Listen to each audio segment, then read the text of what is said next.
The champion, Jolder. Jolder's relic is the Ursa Major. The Ursa Major is really awesome because it allows Jolder to both suppress and taunt her enemies. This makes Jolder. Thanks for your patience. Here's another light gameplay and lore video between Destiny Rising and Destiny 2.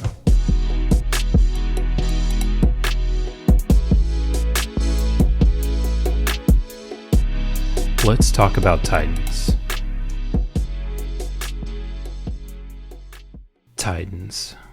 Titans are often the first line of defense. In the world of Destiny and in greater lore, Titans have not only been builders, but they've also been the first line of defense, the wall that's protecting the city of humans. From some of the top Iron Lords, like Lord Saladin, all the way to our current Iron Lord in Haven, Radagast.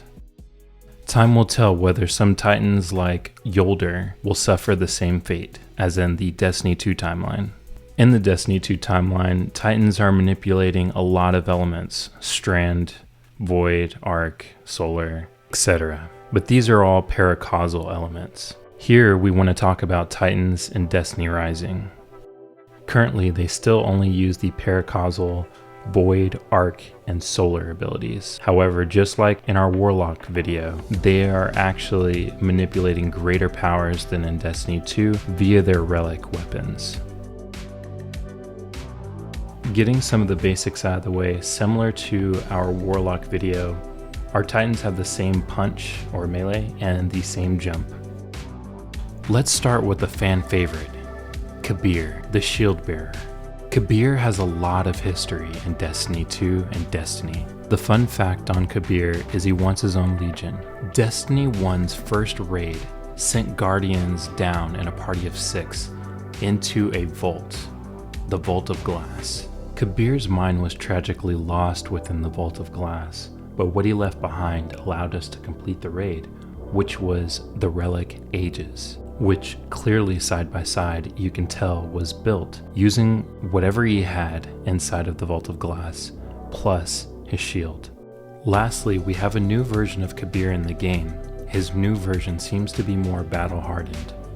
So, the question is this a Kabr that actually made it out of the Vault of Glass?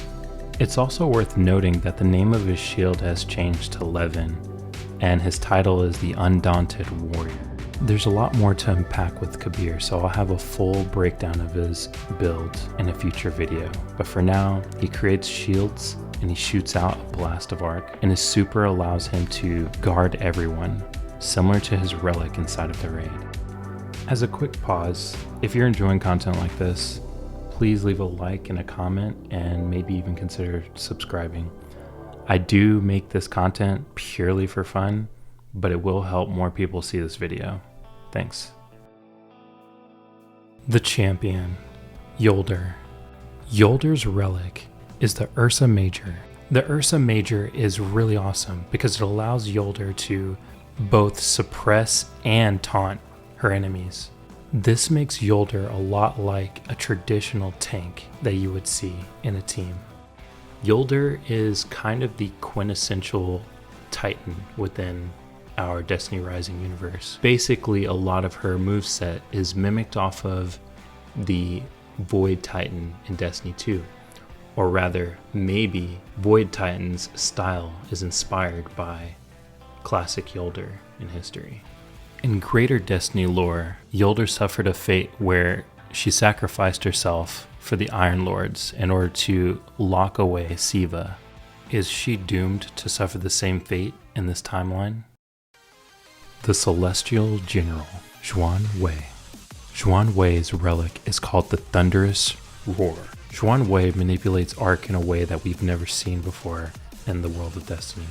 His relic allows him to grab enemies and pull them in for a close range strike. He also suppresses electric energy into one spot for a nice strong melee. Xian Wei served an Iron Lord called Kamiha. Because of his martial prowess and his military tact, he's risen above the ranks of Kamiha's army. Xian Wei is also, of course, extremely powerful in close range combat. and he's often used for short bursts of power to get through really strong enemies. Definitely someone that shouldn't be overlooked. The Starbound Pirate, Maru. Her relic is called Tahora.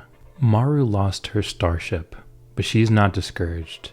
Her goal is to get her starship back and return to the stars. In Destiny Rising, the concept of a starship to leave our planet and go somewhere else isn't quite addressed. I have a sneaking suspicion that since we're supposed to be able to travel to different planets in Destiny Rising soon, she may have something to do with it story-wise.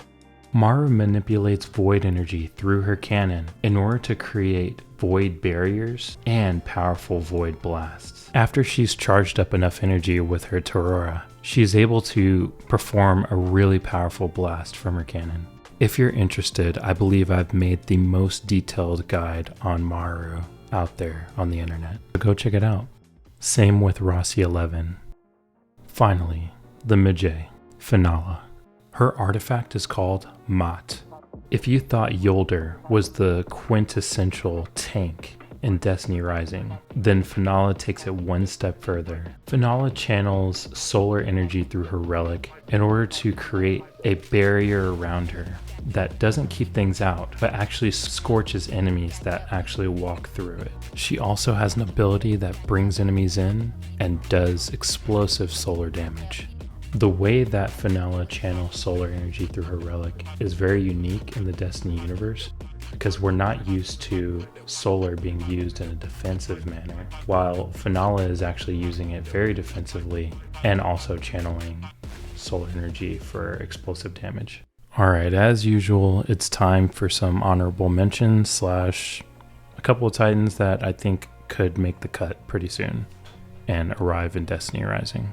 I think one of the first and most obvious titans that could make it in, because he's actually fought beside us in the campaign, would be Lord Saladin. The next obvious choice to me is definitely Commander Zavala. Commander Zavala plays a pivotal role in Destiny 2 today, and it would be great to see his origin. Similar to Kabr, it would be cool to see what Commander Zavala was like before he became a battle-hardened veteran. Finally, Lord Radagast.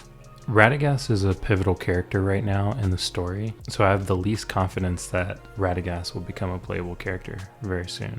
But I think that he's done enough in the game, fighting alongside us, it's quite possible to see him in the future. I just want to take a second to give a big thanks for sitting and watching this content, and I hope that you enjoyed it. I hope it's a little different, and yeah. My other favorite type of content to make are just pure guides and just really deep in detail guides. And I would recommend going and checking out my Maru guide as well as my Rossi 11 guide. Those two, I spend a lot of time just going in really deep into areas that other people don't.